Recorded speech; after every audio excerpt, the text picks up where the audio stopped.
नरेंद्र मोदी को इस वक्त देश की चिंता नहीं है, वे चुनाव की चिंता में डूबे हैं। असम, पश्चिम बंगाल, केरल, तमिलनाडु, पुडुचेरी, हर जगह जाकर कांग्रेस और नेहरू को कोसने में लगे हुए हैं।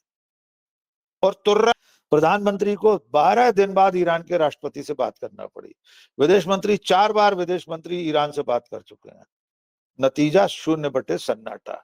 जो तेल दे रहा है वो रियायती दरों पर नहीं दे रहा। आपको जो सब्सिडी देता था, आपको जो मोहलत राहत उसमें देता था, पेमेंट से लेकर हर तरह की रियायत, वो अब नहीं दे रहा। रूस कह रहा अब तो बाजार भाव से खरीदना पड़ेगा। से पूछना चाहिए कि डोनाल्ड ट्रंप जब चुनाव लड़ रहे थे तो उनकी पूजा अर्चना के लिए जहां जहां हवन यज्ञ हुए थे, तब क्यों नहीं किसी ने कहा कि ट्रंप के लिए पूजा करना है तो वॉशिंगटन चले जाओ। तो इसी संभल में बेंजामिन नेतन्याहू की पूजा हो रही है, हवन यज्ञ चल रहे हैं, उनसे क्यों नहीं कहा इस पुलिस अफसर ने? बड़ी जिज्ञासा है। संभल के लोग कृपा करके बताएं वहां कौन सा ऐसा कुआं है, उसमें ऐसी कौन सी भांग पड़ी हुई है कि वहां के अफसर, पुलिस वाले हों, प्रशासनिक अधिकारी हों, सबके सब पर धर्म का नशा इस कदर चढ़ जाता है कि वे पागलों जैसा बर्ताव करने लगते हैं। बोलते हिंदुस्तान पे तमाम दर्शकों का स्वागत है। इस वक्त देश में कौन कहां प्रोटेस्ट करेगा, किस चीज के लिए प्रोटेस्ट करेगा, ये तय कौन करेगा। सरकार को परेशानी नहीं, संविधान इजाजत दे रहा है। और फिर पुलिस के अधिकारी अगर ये कहने लगे कि आप प्रोटेस्ट करेंगे तो हम आपकी रेल बना देंगे, तब आप क्या कहेंगे? मामला संभल से सामने आया और संभल में ही एक जज साहब का मामला भी बहुत गर्मा रहा है। मध्य प्रदेश में भी थे और अब उत्तर प्रदेश में मामला क्या कुछ है। हमारे साथ वरिष्ठ पत्रकार डॉक्टर राकेश पाठक है, उनके साथ चर्चा करेंगे। राकेश जी स्वागत। राकेश जी क्या कहें, ये संभल काफी गरमाया हुआ मामला है, पुलिस अधिकारी का मामला, फिर जज साहब भी अब चर्चा में आ गए हैं, क्या कुछ है ये मामला? देखिए, मामले पर बात करें उससे पहले मेरे मन में एक जिज्ञासा है, हमारे दर्शक जरूर कमेंट करके बताएं कि संभल के कुएं में कौन सी भांग पड़ी है कि वहां जो भी अधिकारी पहुंचता है वो पगला जाता है। पहले भी एक सीओ साहब थे जो फरमान जारी करते थे कि छत पर भी नमाज नहीं पढ़ी जा सकती। अब एक दूसरे पुलिस ऑफिसर आए हैं, वे कह रहे हैं कि जिसको ईरान के हक में प्रोटेस्ट करना हो, प्रदर्शन करना हो, वो ईरान चला जाए। तीसरे कलेक्टर और एसपी हैं, वहां का जिला प्रशासन है जो मस्जिद के भीतर नमाजियों की तादाद, संख्या को निर्धारित करने का फतवा जारी कर रहे हैं। जिला प्रशासन यह आदेश दे रहा है कि सिर्फ इतने लोग मस्जिद में आएंगे, नमाज अदा करेंगे। तो मेरा सवाल है, मेरे मन में बड़ी जिज्ञासा है, संभल के लोग कृपा करके बताएं वहां कौन सा ऐसा कुआं है, उसमें ऐसी कौन सी भांग पड़ी हुई है कि वहां के अफसर, पुलिस वाले हों, प्रशासनिक अधिकारी हों, सबके सब पर धर्म का नशा इस कदर चढ़ जाता है कि वे पागलों जैसा बर्ताव करने लगते हैं। पहले बात कर लेते हैं विरोध प्रदर्शन को लेकर जो पुलिस अधिकारी अपने चेंबर में बिठाकर मुसलमानों के साथ, उनके प्रतिनिधियों के साथ जो व्यवहार कर रहा था, वो एक तरह से धमकी दे रहा था कि अगर ईरान के लिए इतना पेट में दर्द है, इतनी चिंता है, तो ईरान चले जाओ। पहली बात तो इस देश में सबको ये अधिकार है लोकतांत्रिक तरीके से, शांतिपूर्ण तरीके से, कानूनी तरीके से, गांधीवादी तरीके से, जब जहां जिस विषय में वो चाहे उस विषय में विरोध प्रदर्शन कर सकता है। किसी का समर्थन कर सकता है, किसी का विरोध कर सकता है। और अगर सवाल ईरान के मुद्दे का है तो इसी संभल में बेंजामिन नेतन्याहू की पूजा हो रही है, हवन यज्ञ चल रहे हैं, उनसे क्यों नहीं कहा इस पुलिस अफसर ने कि नेतन्याहू की इतनी चिंता है तो जाकर यरूशलेम में या तेल अवीव में हवन करो? इस पुलिस अफसर से पूछना चाहिए कि डोनाल्ड ट्रंप जब चुनाव लड़ रहे थे तो उनकी पूजा अर्चना के लिए जहां जहां हवन यज्ञ हुए थे, तब क्यों नहीं किसी ने कहा कि ट्रंप के लिए पूजा करना है तो वॉशिंगटन चले जाओ। और अभी इसी लड़ाई में डोनाल्ड ट्रंप और बेंजामिन नेतन्याहू की जीत के लिए अयोध्या में यज्ञ हुआ है, पूजा अर्चना हुई है, हवन हुआ है, वहां किसी ने क्यों नहीं कहा? हमारा क्या लेना देना ईरान और अमेरिका की लड़ाई से? चलिए, बांग्लादेश में हिंदुओं पर अत्याचार हो रहा था, उसको लेकर पूरे देश में प्रदर्शन हुए। तब किसी सीओ ने, किसी डीएसपी सीएसपी ने ये क्यों नहीं कहा कि बांग्लादेश चले जाओ? लेकिन जहां तक मुझे जानकारी मिली है, उस पुलिस अफसर के खिलाफ कोई जांच शुरू हुई है, नोटिस वगैरह मिला है। कायदे से तो किसी की हिम्मत नहीं होना चाहिए, जिसने वर्दी पहनी है, सरकार का मुलाजिम है, संविधान और कानून को लागू करना उसकी जिम्मेदारी है, वो किसी भी देशवासी को इस तरह धमकी नहीं दे सकता है। अगर संभल के लोग ईरान के लोगों के पक्ष में प्रदर्शन करना चाहें तो वे कर सकते हैं, दुनिया की कोई ताकत उन्हें नहीं रोक सकती। अब आते हैं उस दूसरे मुद्दे पर। संभल में मस्जिद है, अभी रमजान चल रहा है,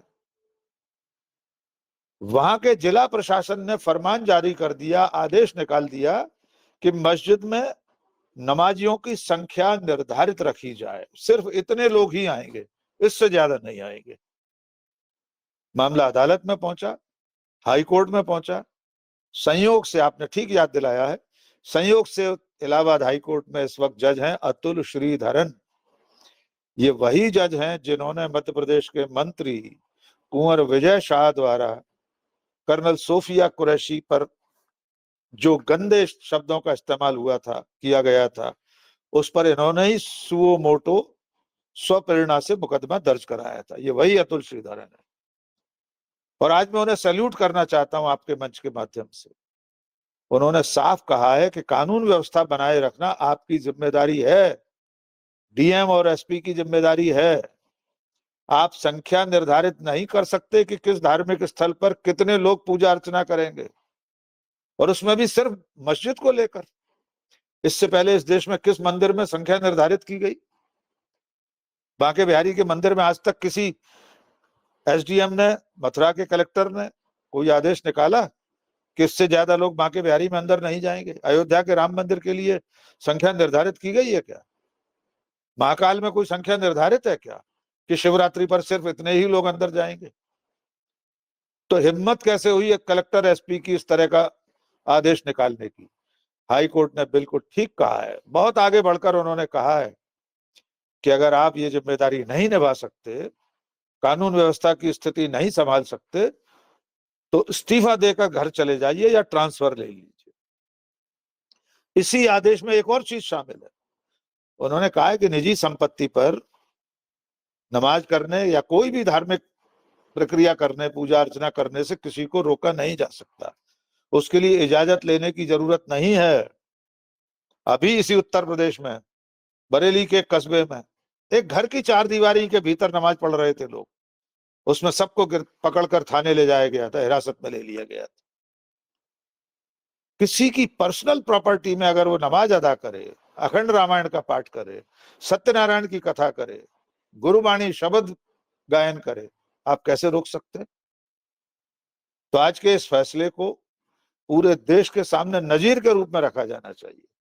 खुद केंद्र सरकार को ऐसा निर्देश जारी करना चाहिए, गृह मंत्रालय को गाइडलाइन जारी करना चाहिए कि कहीं कोई पुलिस अधिकारी, कोई प्रशासनिक अधिकारी इस तरह के संविधान विरुद्ध आदेश नहीं निकालेगा।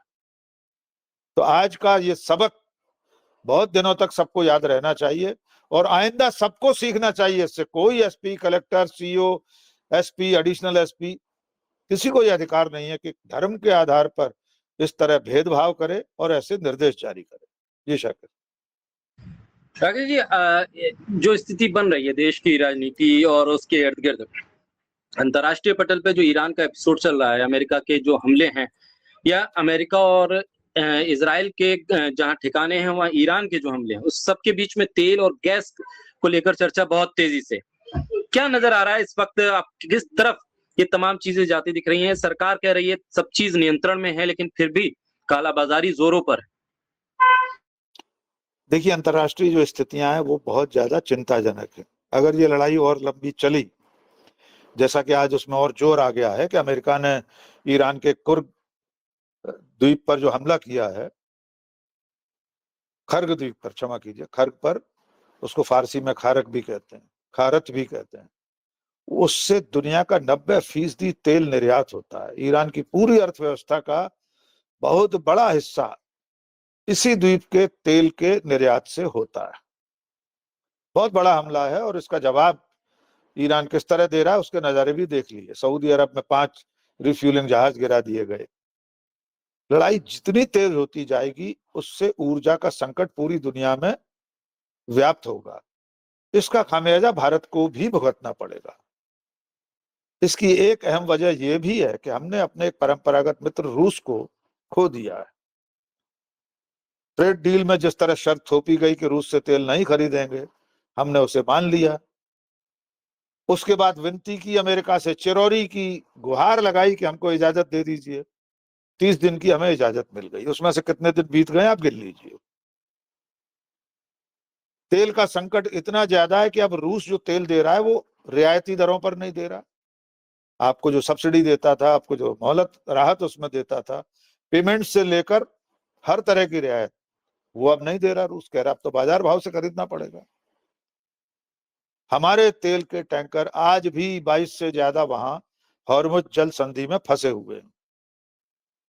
प्रधानमंत्री को 12 दिन बाद ईरान के राष्ट्रपति से बात करना पड़ी। विदेश मंत्री 4 बार विदेश मंत्री ईरान से बात कर चुके हैं। नतीजा 0/सन्नाटा। क्योंकि हम अमेरिका और इजराइल की गोद में बैठ गए हैं, इसलिए ईरान इस वक्त आपकी मदद करने को तैयार नहीं। नरेंद्र मोदी को इस वक्त देश की चिंता नहीं है, वे चुनाव की चिंता में डूबे हैं। असम, पश्चिम बंगाल, केरल, तमिलनाडु, पुडुचेरी, हर जगह जाकर कांग्रेस और नेहरू को कोसने में लगे हुए हैं। और तुर्रा ये कि कांग्रेस अफवाहें उड़ा रही है। अरे पूरे देश में हर शहर, हर कस्बे में लाइनें लगी हैं। ये सब कांग्रेस के कहने से लाइन में लग गए लोग। सूचना का पूरा तंत्र तो आपके हाथ में है। आपका व्हाट्सएप विश्वविद्यालय, आईटी सेल, गोदी मीडिया, पूरा सरकारी तंत्र, प्रवक्ता, मंत्री, संतरी, विधायक, सांसद। आप सच्चाई बता दीजिए ना देश को कि गैस की कोई कमी नहीं है। कौन मान रहा है आपके कहने से? 2 लोग जान गंवा चुके हैं, एक उत्तर प्रदेश में, एक पंजाब में, सिलेंडर की लाइन में लगकर। तो ये देश नरेंद्र मोदी की नीतियों की कीमत अदा कर रहा है और ये कीमत बहुत भारी पड़ रही है। आने वाले दिन बड़े संकट का इशारा कर रहे हैं, क्योंकि नरेंद्र मोदी ने विदेश नीति, वाणिज्य व्यापार नीति, रक्षा नीति में जिस तरह के सौदे किए हैं, जिस तरह के समझौते किए हैं, देश के राष्ट्रीय हितों को जिस तरह अमेरिका और इजराइल के सामने गिरवी रख दिया है, उसका खामियाजा भुगत रहा है देश। वरना ये संकट ऐसा नहीं होता जैसा आज हमारे सामने। जी, बहुत शुक्रिया राकेश जी, बोलते हैं हिंदुस्तान को समय देने के लिए, हमारे साथ चर्चा करने के लिए बहुत शुक्रिया।